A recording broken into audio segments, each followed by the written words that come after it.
Tansib STC elif E'si basılı kalırsa burada basırsa alırsa burada hareketen mesela hadana mala bak abi səhmdə üstü çıxmaqdı E'si basılı kalıbam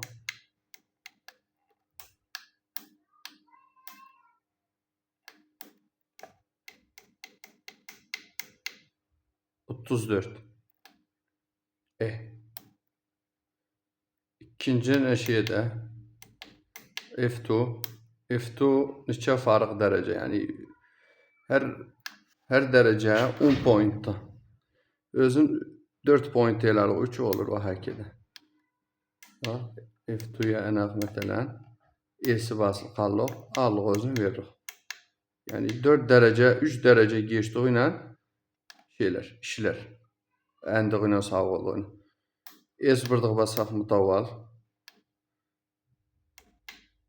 F3 neşədə bunu 0 elərsək. Yəni necə qızda mafqası necə qızda ihtibac hərarə oldu neçə dəqiqə bəkləsin, biz deyə bəkləməsin, amma favri işləsin. F3 0 eləməkdir. Gələk şeyə. F4 0 olur. Bu hərarədə sıfırlamaqdır. İncə Qurandan sonra özən matematikən hafız elədi özə. Bax indi globlar işləyib, etibar hərara kəfi dəqiq işlədi globları. Biz nə ilə burada? İndi bax qızdırıram. Globa özünü yaxınladım. Qızdım. Necə qızdı? Panki açın.